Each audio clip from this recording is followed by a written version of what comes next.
योजना और पीएम ई बस परियोजना को केंद्रीय कैबिनेट की मंजूरी। डिजिटल इंडिया कार्यक्रम का दायरा बढ़ाने का फैसला।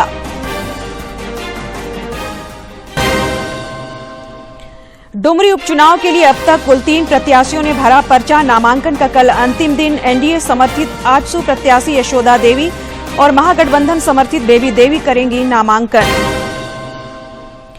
राजनीतिक दलों द्वारा संगठन को धारदार बनाने की कवायद तेज। कल से भाजपा प्रदेश अध्यक्ष बाबूलाल मरांडी की 40 दिनों की संकल्प यात्रा।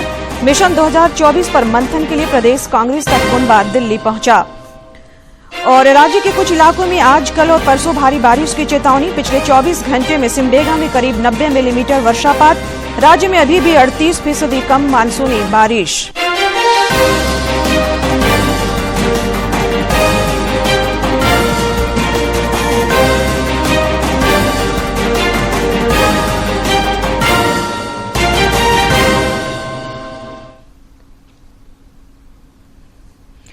नमस्कार, खबरें झारखंड में आपका स्वागत है। मैं हूं संध्या दिमता और अब समाचार विस्तार से। प्रधानमंत्री नरेंद्र मोदी की अध्यक्षता में आज नई दिल्ली में कैबिनेट की बैठक हुई। बैठक में अन्य प्रस्तावों के अलावा श्रमिकों के कौशल को उन्नत करने के लिए विश्वकर्मा योजना को मंजूरी दी गई है। कैबिनेट के फैसलों की जानकारी देते हुए रेल मंत्री अश्विनी वैष्णव ने बताया कि इस योजना से 30 लाख परिवार लाभान्वित होंगे। विश्वकर्मा योजना आज माननीय प्रधानमंत्री जी ने कैबिनेट में अप्रूव की है।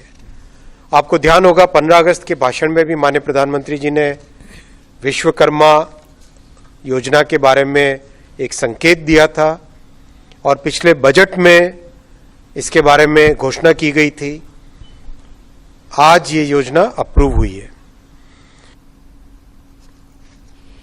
विश्वकर्मा योजना की कैबिनेट से स्वीकृति मिलने के बाद रांची के लोगों ने केंद्र सरकार के इस फैसले की सराहना की है। नरेंद्र मोदी ने जो विश्वकर्मा योजना की घोषणा की है वो वाकई में स्वागत योग्य है। आज तक संभवतः यह पहली सरकार है जिसने विश्वकर्मा समाज के लिए कुछ सोचा है और कुछ स्पेशल योजना लेकर के आई है।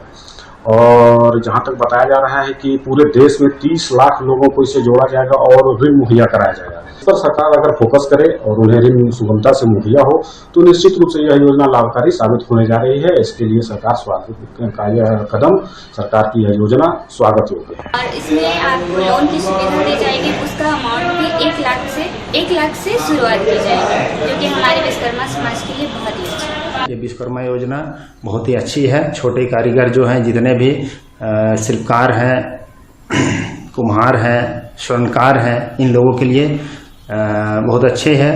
ये लघु स्तर पे अपना बिजनेस स्टार्ट कर सकते हैं। सरकार के द्वारा इन्हें 1 लाख रुपए से शुरुआती ऋण दिया जाएगा, जो कि इन्हें बिजनेस करने में, व्यापार करने में सहायक सिद्ध होगा। कोडरमा के विनोद विश्वकर्मा ने कहा कि केंद्रीय कैबिनेट के इस फैसले से काफी फायदा होगा।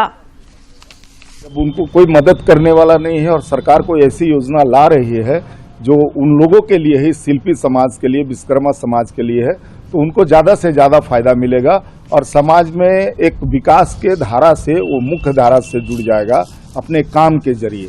आज वो बिल्कुल आइसोलेशन की स्थिति में रहता है, अपनी भूखमरी की स्थिति में वो रहता है समाज। तो इसलिए अगर सरकार ने ये फैसला किया है तो ये सराहनीय है और सरकार के इस कदम का हम समर्थन करते हैं।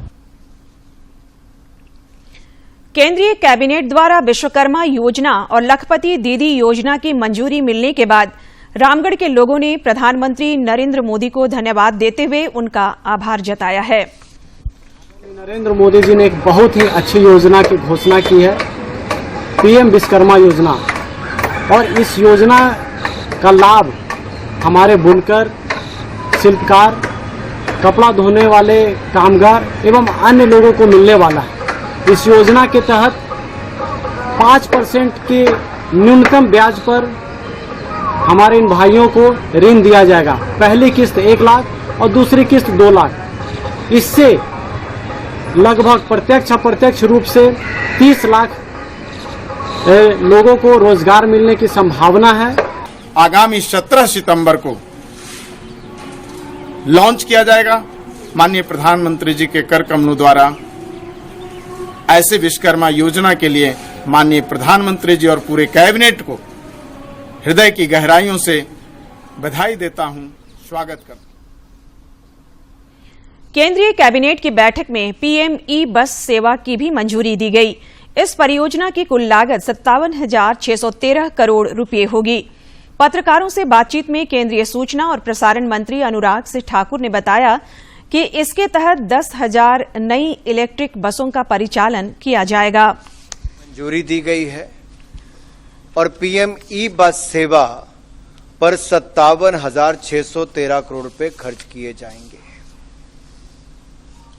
10,000 बसें और ये 10,000 न्यू इलेक्ट्रिकल बसेस, 10,000 नई इलेक्ट्रिकल बसेस की सेवाएं उपलब्ध करवाई जाएंगी।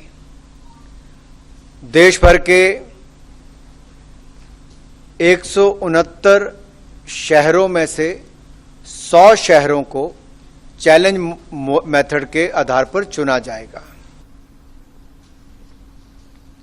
केंद्रीय कैबिनेट ने डिजिटल इंडिया कार्यक्रम का दायरा बढ़ाने और विस्तार करने का फैसला किया है।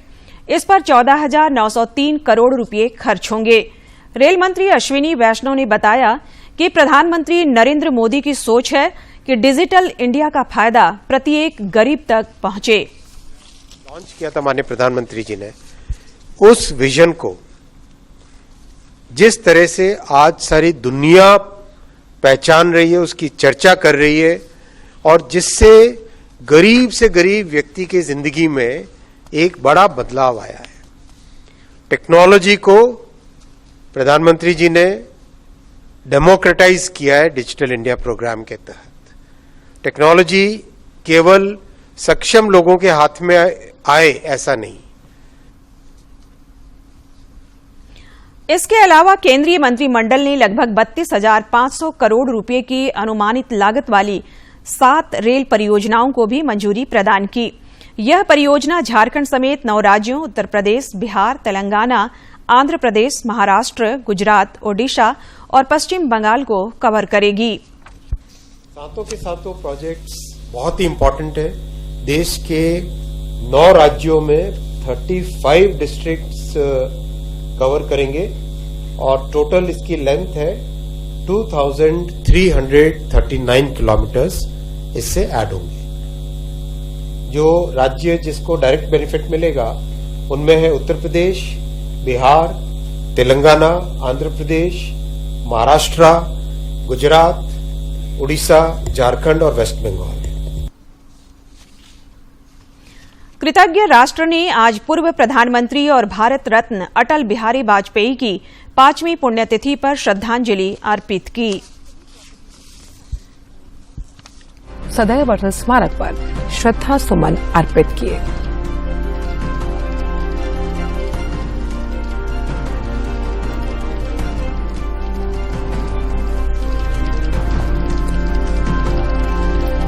उपराष्ट्रपति जगदीप धनखड़ ने भी अटल जी को पुष्पांजलि अर्पित की।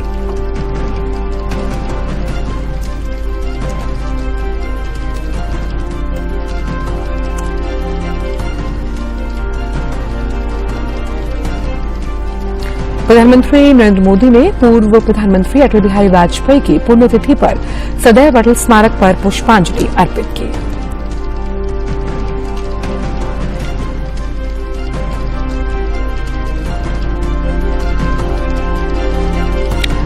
तो इंसान बनो केवल नाम से नहीं, रूप से नहीं, शक्ल से नहीं, बल्कि हृदय से, बुद्धि से, ज्ञान से।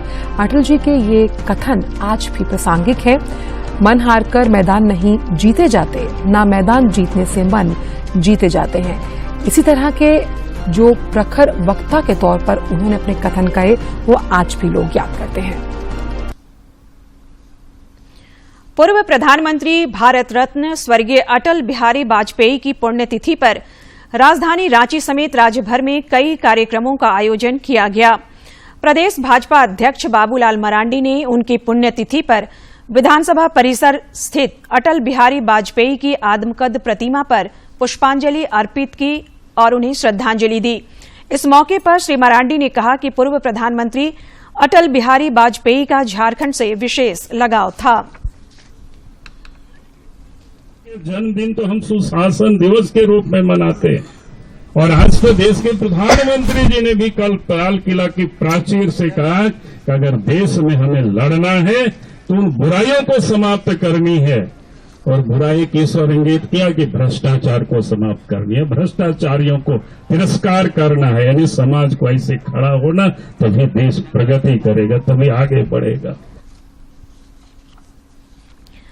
गिरिडीह जिले के डुमरी विधानसभा उपचुनाव के लिए आज 2 प्रत्याशियों ने नामांकन दाखिल किया। एआईएमआईएम के प्रत्याशी मोबिन रिजवी और निर्दलीय प्रत्याशी कमल साहू ने आज डुमरी के अनुमंडल पदाधिकारी सह निर्वाची पदाधिकारी के समक्ष नामजदगी के पर्चे दाखिल किए हैं। कल झामुमो प्रत्याशी बेबी देवी और आजसू प्रत्याशी यशोदा देवी नामांकन दाखिल करेंगी। झामुमो प्रत्याशी के नामांकन के समय मुख्यमंत्री हेमंत सोरेन और आजसू प्रत्याशी के नामांकन के समय पार्टी प्रमुख सुदेश महतो और कई भाजपा नेता उपस्थित रहेंगे। अभी तक कुल 3 लोगों ने नामांकन दाखिल किया है। कल नामांकन दाखिल करने की अंतिम तिथि है। राज्य में चल रहे मतदाता पुनरीक्षण कार्यक्रम और लोकसभा चुनाव की तैयारियों को लेकर भारत निर्वाचन आयोग की टीम आज शाम रांची पहुंचेगी। इस टीम में 6 लोग शामिल हैं। टीम के सदस्य कल राज्य निर्वाचन आयोग के पदाधिकारियों के साथ महत्वपूर्ण बैठक करेंगे। भारत निर्वाचन आयोग की टीम के इस दौरे को काफी अहम माना जा रहा है। लोहरदगा के उपायुक्त डॉक्टर वाघमारे प्रसाद कृष्ण की अध्यक्षता में आज मतदाता सूची का विशेष संक्षिप्त पुनरीक्षण कार्यक्रम की समीक्षा की गई। बैठक में उपायुक्त ने अधिकारियों को घर घर जाकर मतदाता के खराब या ब्लैक एंड व्हाइट फोटो को रंगीन फोटो में बदलने और निर्वाचन आयोग से प्राप्त स्टीकर को घर घर चिपकाने का निर्देश दिया। आगामी लोकसभा और विधानसभा चुनाव के मद्देनजर सभी दल पार्टी संगठन को धारदार बनाने की कवायद में जुट गए हैं। भाजपा के प्रदेश अध्यक्ष बाबूलाल मरांडी कल से 40 दिनों की संकल्प यात्रा पर रहेंगे। इस दौरान वे जनसभाओं को संबोधित करेंगे तथा अन्य सांगठनिक कार्यक्रमों में शामिल होंगे। रांची स्थित प्रदेश मुख्यालय में आज श्री मरांडी ने संकल्प यात्रा का स्टीकर जारी किया। मौके पर पत्रकारों से बातचीत करते हुए उन्होंने कहा कि भाजपा सत्ता संपोषित भ्रष्टाचार से राज्य को मुक्ति दिलाने के लिए संकल्पित है। इसी संकल्प को पार्टी जनता के बीच संकल्प यात्रा के माध्यम से ले जा रही है। श्री मरांडी ने बताया कि उनकी संकल्प यात्रा महान क्रांतिकारियों और विभूतियों की जन्मभूमि भोगनाडीह से शुरू होगी। भाजपा प्रदेश अध्यक्ष ने इस दौरान राज्य की महागठबंधन सरकार पर जमकर निशाना साधा और कई संगीन आरोप लगाए। उन्होंने कहा कि अगर मुख्यमंत्री बेदाग हैं तो वे ईडी के सवालों का सामना करें। तो यहाँ तो भ्रष्टाचार ही भ्रष्टाचार और सरकार द्वारा प्रायोजित भ्रष्टाचार। अफसर आज इस राज्य में बेलगाम है, कहीं भी लूटने में लगे हुए, उनको पैसा लेने में भी कोई डर नहीं। आला कमान के साथ मिशन 2024 पर मंथन के लिए प्रदेश कांग्रेस का एक बड़ा कुनबा दिल्ली पहुंचा है। इस कांग्रेस के कुनबे में कुल 34 नेता शामिल हैं। पार्टी के प्रदेश अध्यक्ष राजेश ठाकुर ने बताया कि आला कमान आगामी लोकसभा चुनावों के मद्देनजर पार्टी संगठन की मजबूती पर लगातार ध्यान दे रहा है ताकि मिशन 2024 को सफलीभूत किया जा सके। और जब से हमारे राष्ट्रीय अध्यक्ष आदरणीय मल्लिकार्जुन खड़गे जी बने हैं तब से लगातार उनका प्रयास रहा है कि सभी प्रदेश के नेताओं से उनकी मुलाकात हो और इस निमित्त बैठक होती रही है। उसके दरमियान हमारी बारी आज है, कल बिहार की बारी है। आने वाले लोकसभा चुनाव को लेकर और पार्टी के संगठन को कैसे चुस्त दुरुस्त करें, ये सारी चीजों पर गंभीरतापूर्वक इस विचार होगा। झारखंड हाईकोर्ट में आज कांग्रेस नेता राहुल गांधी के मोदी सरनेम वाले मानहानि मामले पर सुनवाई हुई। न्यायाधीश संजय कुमार द्विवेदी की अदालत ने सभी पक्षों की दलीलें सुनकर राहुल गांधी को व्यक्तिगत पेशी से छूट पर राहत देते हुए उन्हें अधिवक्ता के माध्यम से पैरवी करने का निर्देश दिया।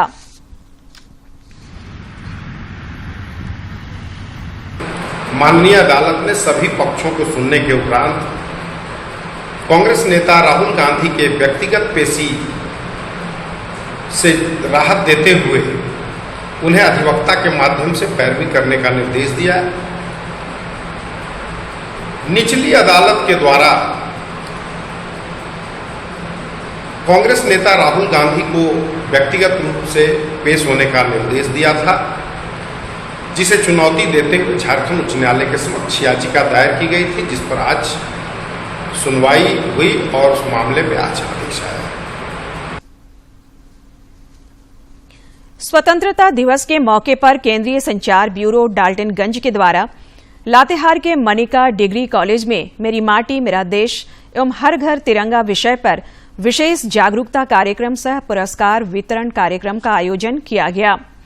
कार्यक्रम की शुरुआत प्रखंड विकास पदाधिकारी वीरेंद्र किंडो, अंचल अधिकारी श्रेयांश, डॉक्टर बिमल कुमार सिंह, प्रभारी प्राचार्य एवं क्षेत्रीय प्रचार अधिकारी गौरव कुमार पुष्कर के द्वारा संयुक्त रूप से की गई। इस मौके पर क्षेत्रीय प्रचार अधिकारी श्री गौरव पुष्कर ने कहा कि इस तरह के कार्यक्रमों के आयोजन का मकसद छात्र छात्राओं में देशभक्ति की भावना विकसित करना है। कार्यक्रम के दौरान प्रखंड विकास पदाधिकारी ने उपस्थित लोगों को पंच प्राण की शपथ दिलाई।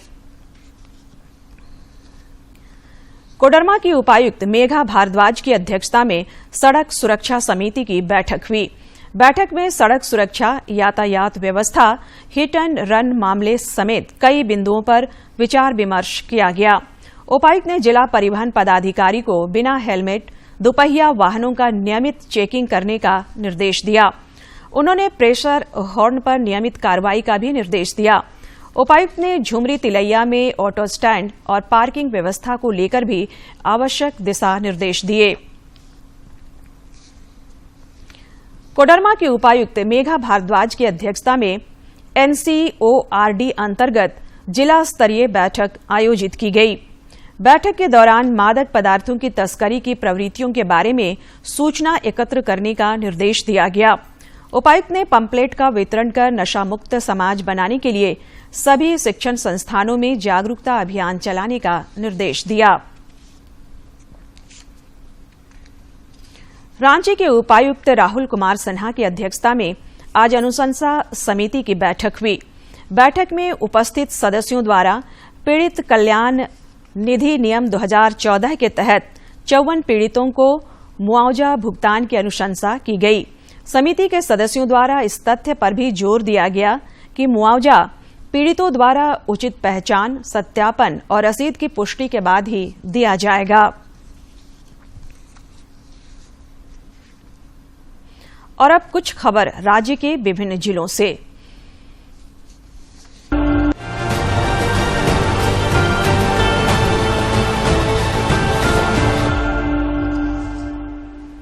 प्रदेश कांग्रेस अध्यक्ष राजेश ठाकुर और अन्य नेता नई दिल्ली में पार्टी की बैठक में हिस्सा लेने के लिए रवाना हुए। बैठक में केंद्रीय नेतृत्व के समक्ष राज्य की वर्तमान राजनीतिक हालात और भविष्य की कार्य योजनाओं पर चर्चा होगी। पेयजल एवं स्वच्छता मंत्री मिथिलेश ठाकुर से गढ़वा में उनके आवास पर झारखंड सहायक पुलिस के एक प्रतिनिधिमंडल ने मुलाकात कर अपनी समस्याओं के संबंध में मांग पत्र सौंपा।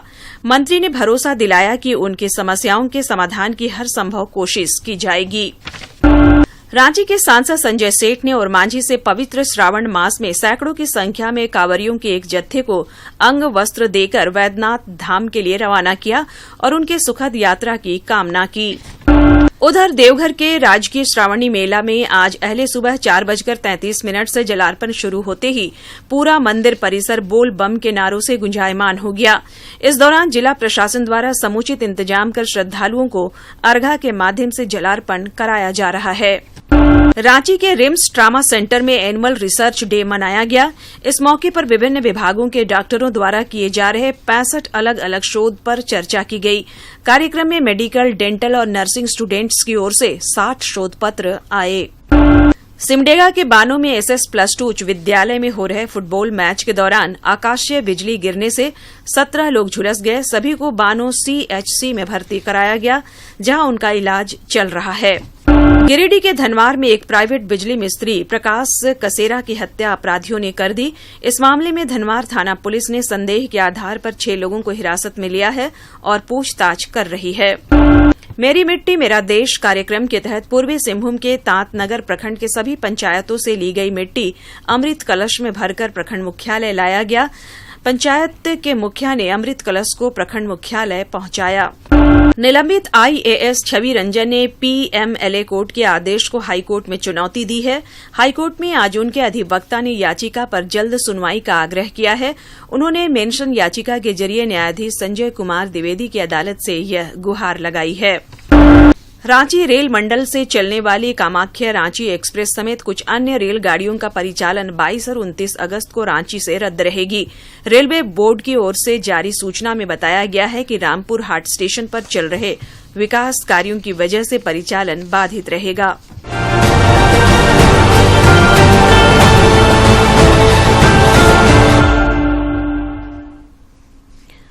हजारीबाग के उत्तरी शिवपुरी कृष्णा नगर में एक ही परिवार के 6 लोग फूड पॉइजनिंग का शिकार हो गए। बताया जाता है कि सभी ने घर में नूडल्स खाया था। उल्टी, पेट दर्द और सांस लेने में दिक्कत होने की शिकायत के बाद सभी को शेख भिखारी मेडिकल कॉलेज में भर्ती कराया गया, जिनमें 3 लोगों का ऑक्सीजन लेवल कम होने पर उन्हें ऑक्सीजन दिया गया। धीरे धीरे तीनों की स्थिति सामान्य हो रही है। वहीं अन्य पीड़ितों का इलाज चल रहा है। और अब कुछ जानकारी मौसम की। राज्य के कुछ इलाकों में आज, कल और परसों भारी बारिश के आसार हैं, जिसके लिए मौसम विज्ञान केंद्र रांची के वैज्ञानिकों ने येलो अलर्ट जारी किया है। आज जहां राज्य के दक्षिणी क्षेत्रों में कहीं कहीं भारी वर्षा होने की संभावना है, वहीं कल राज्य के दक्षिणी, पश्चिमी और उससे सटे मध्य भागों में भारी बारिश हो सकती है। आगामी 18 अगस्त को दक्षिणी पश्चिमी क्षेत्रों में भारी वर्षापात की संभावना है। इस अवधि में आंधी और वज्रपात की भी आशंका है। दक्षिणी पश्चिमी मानसून के आंकड़ों की बात करें तो अभी तक राज्य में सामान्य से 38% कम बारिश हुई है। पिछले 24 घंटे के दौरान सिमडेगा के बोलबा में सर्वाधिक करीब 90 मिलीमीटर बारिश रिकॉर्ड की गई। और अब एक नजर डालते हैं प्रमुख शहरों के आज के तापमान पर। राजधानी रांची का अधिकतम तापमान 31.2 और न्यूनतम 23.8 डिग्री सेल्सियस रिकॉर्ड किया गया। जमशेदपुर का अधिकतम तापमान 34.2 और न्यूनतम 26.4 तथा डाल्टनगंज का अधिकतम तापमान 37 और न्यूनतम तापमान 26 डिग्री सेल्सियस रिकॉर्ड किया गया। रामगढ़ में संपन्न 3 दिवसीय जूडो प्रतियोगिता में प्रतिभागियों ने बताया कि जूडो एक अंतर्राष्ट्रीय खेल है और इसके माध्यम से हम अपने शारीरिक क्षमता का विकास कर देश सेवा में सहयोग कर सकते हैं, जो हमारे देश के प्रधानमंत्री का सपना भी है। इस अवसर पर सिख रेजिमेंट सेंटर के ब्रिगेडियर शैलेश सती ने बताया कि हमारे यहां सेना में नेशनल एवं स्टेट लेवल के खिलाड़ियों को अग्निवीर में सीधे भर्ती की जाती है।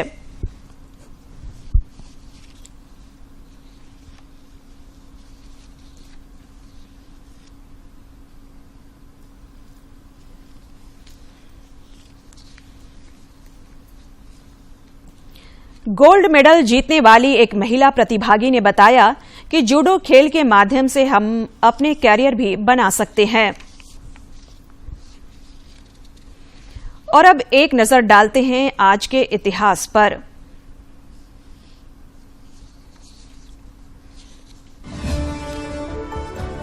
सोलह अगस्त साल 1886 को रामकृष्ण परमहंस का निधन हुआ। वे भारत के एक महान संत, आध्यात्मिक गुरु और विचारक थे। उन्होंने सभी धर्मों की एकता पर जोर दिया। उनके बचपन का नाम गदाधर था। उन्हें बचपन से ही विश्वास था कि ईश्वर के दर्शन हो सकते हैं, अतः ईश्वर की प्राप्ति के लिए उन्होंने कठोर साधना और भक्ति का जीवन बिताया। स्वामी रामकृष्ण मानवता के पुजारी थे। स्वामी विवेकानंद उनके विचारों से काफी प्रभावित थे, इसीलिए उन्होंने रामकृष्ण परमहंस को अपना गुरु माना। 16 अगस्त साल 2018 को पूर्व प्रधानमंत्री अटल बिहारी वाजपेयी का निधन हुआ। साल 1924 में जन्मे भारत रत्न अटल बिहारी वाजपेयी भारत के लोकप्रिय नेताओं में से एक थे। पूरे देश को इस बात पर गर्व है कि जब वह विदेश मंत्री के रूप में संयुक्त राष्ट्र महासभा को संबोधित करने पहुंचे तो उन्होंने अपना भाषण हिंदी में दिया था। उनके भाषण के बाद यूएन का सभागार तालियों की गड़गड़ाहट से गूंज उठा। अटल बिहारी वाजपेयी की जयंती को भारत में हर साल सुशासन दिवस के रूप में मनाया जाता है। 16 अगस्त साल 1904 को सुभद्रा कुमारी चौहान का जन्म इलाहाबाद यानी आज के प्रयागराज में हुआ। वो एक स्वतंत्रता सेनानी, कवियत्री और कहानीकार थीं। सुभद्रा राष्ट्रीय चेतना की एक सजग कवियत्री रही हैं। स्वाधीनता संग्राम में अनेक बार जेल यातनाएं सहने के बाद सुभद्रा ने अपनी अनुभूतियों को कहानी में व्यक्त किया। झांसी की रानी कविता, खूब लड़ी मर्दानी वह तो झांसी वाली रानी थी, उनकी प्रसिद्ध कविता है। और अब योग सूत्र में देखते हैं स्वस्थ रहने के लिए योग मंत्र। नमस्ते, मैं हूं आचार्य प्रतिष्ठा। कभी कभी हम इतने थके होते हैं कि हम अपनी थकान को दूर करने के लिए पता नहीं क्या क्या खाते हैं। हमें लगता है शायद कोई ऐसी औषधि लेकर हमारी थकान इंस्टेंटली दूर हो जाए, लेकिन अगर हम आपको बताएं कि बहुत सुगम सी भारत योग की एक ऐसी गति जिसको अगर आप प्रतिदिन करें, आप दफ्तर से थके हुए आए हैं, आपको मानसिक तनाव हो रहा है, आपकी कमर में दर्द हो रहा है या आपको रेगुलर में कमर की समस्याएं हैं, सियाटिका की प्रॉब्लम है, आपको बैक पेन है, आपको स्पॉन्डिलाइटिस है और इंस्टेंटली भी अगर आप अपनी थकान को दूर करना चाहते हैं तो आपके लिए है भारत योग की सर्प गति। सर्प गति का नियमित अभ्यास हमें इंस्टेंट रिलीफ देता है, इंस्टेंट रिलैक्सेशन भी प्रदान करता है। इसके लिए हम अपने मैट पर पेट के बल लेट जाते हैं। याद रहे कि इसका अभ्यास जमीन पर मैट बिछा करके करें, बिस्तर पर गुदगुदे गद्दे पर इसका अभ्यास हमको नहीं करना है। आप इस तरह से, इसका नाम ही है सर्प गति, तो सर्प जैसी स्थिति हो जाएगी। उसके लिए सांप की पूंछ की तरह हम अपने एड़ी पंजों को मिला लेंगे जैसे कि हमने मिलाया हुआ है और अपनी कोहनियों को इस तरह से जमीन पर रखना, अपनी ठुड्डी, अपने चिन को अपनी दोनों हथेलियों के बीच में टिका देना। अब यहां से हम एक एक स्टेप अपनी एल्बोज को आगे लेकर के जाते हैं। शरीर आगे नहीं जा रहा है, सिर्फ कोहनियां आगे जा रही हैं। जब आप ऐसे लेवल पर आ जाएं कि आपको लगे अब मेरा हाथ और आगे नहीं जा सकता है, तो यहीं पर बंद आंखों के साथ थोड़ी देर रुकें और गर्दन के पीछे पड़ने वाले एक्सट्रीम रिलैक्सेशन को फील करें।